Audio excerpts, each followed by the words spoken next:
Prezados, meus cumprimentos, sejam muito bem-vindos. Professor Diego Castro aqui e daremos prosseguimento à resolução de questões objetivas dos exames da OAB. E agora é a questão 38 do caderno 1 do 45º exame, realizado agora no final de 2025. Bom, sem mais questionamentos ou delongas, vamos à questão seguindo a dinâmica de sempre. Mateus e Pedro adquiriram um veículo de Joana, figurando ambos como devedores solidários. Informação importante.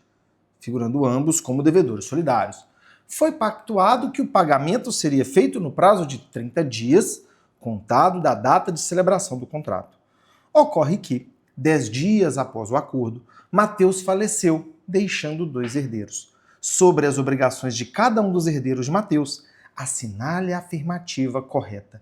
Questão muito inteligente, questão que trata naturalmente de direito das obrigações, mais especificamente solidariedade passiva. E o que o examinador quer saber aqui? Ele quer saber uma coisa muito pontual. Ele quer saber, olha, você sabe o que acontece quando um dos devedores solidários falece? É isso que o examinador quer saber de você. Eu te adianto a resposta, sem lermos as alternativas, eu já te digo. Quando um dos devedores solidários falece, cada herdeiro seu, se a obrigação for divisível, só vai responder pela parte relativa ao seu quinhão. Se a obrigação for indivisível, ele continua podendo ser obrigado a cumprir tudo. Não é o caso aqui, porque eles devem dinheiro para Joana. Vejam só, Mateus e Pedro adquiriram um veículo, figurando ambos como devedores solidários. Se eles adquirem o veículo, o dinheiro que eles devem pagar é algo divisível. Então, se seguir o que nós estamos imaginando aqui, a resposta vai caminhar no seguinte sentido: cada um dos devedores solidários só vai poder ser obrigado pela sua parte. Vamos imaginar quem faleceu aqui, se não me falha a memória, foi o Mateus. Exatamente, o Mateus faleceu e deixou 2 filhos. Se a parte do Mateus fosse de 50 mil, cada herdeiro só vai poder ser obrigado por 25 mil. Imaginemos que a dívida deles seja de 100 mil reais, cada um deva 50 mil, lembrando que por serem solidários, cada um pode ser obrigado ao pagamento de tudo, mas o Mateus falece e deixa 2 herdeiros, cada um dos herdeiros só pode ser obrigado ao seu quinhão hereditário, aquilo que lhe cabe, a metade percentual relativa à dívida que o Mateus tinha naquela obrigação solidária, exceto em se tratando de bens indivisíveis que cada um poderia ser obrigado à entrega da obrigação toda. Mas, vamos lá, vamos ver primeiro as alternativas. Letra A. Estão obrigados a pagar a dívida como um todo, se a obrigação for divisível, com direito de ação regressiva contra Pedro, não. Eles não podem ser obrigados a pagar a dívida por completo, exatamente por isso que eu mencionei a vocês, havendo a morte de um dos devedores solidários. Se houver a divisibilidade da prestação, cada um só vai ser obrigado ao seu percentual. Letra B. Estão desobrigados de qualquer... tá errado. De qualquer pagamento, pois a responsabilidade não é transmitida. E a gente trata disso daqui a pouquinho.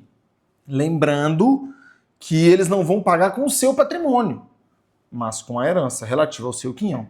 Letra C. São obrigados individualmente a pagar a dívida que corresponder ao devedor solidário falecido, pois a obrigação é divisível. Não está certo. Não está certo. Porque veja só, a pagar a dívida que corresponder ao devedor solidário, não. Eles vão pagar relativa ao seu quinhão, à sua parte.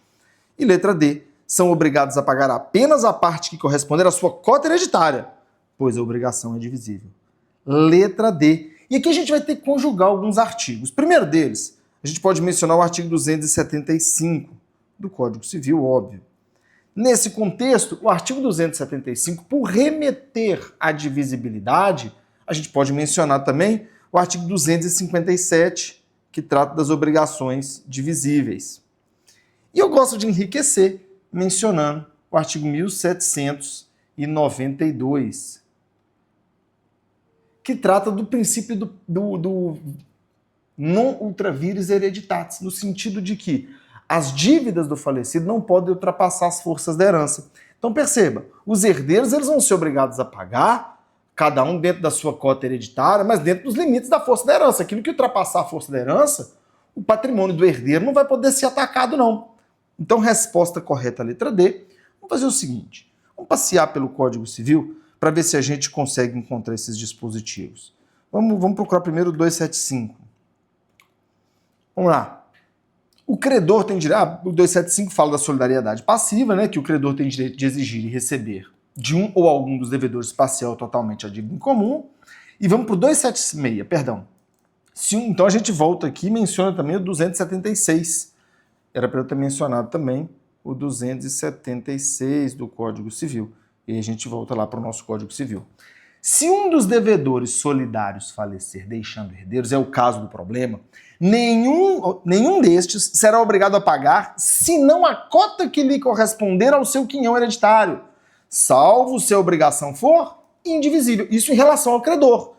Mas todos reunidos serão considerados como um devedor solidário em relação aos demais devedores. Mas a pergunta aqui é saber exatamente a primeira parte do 276.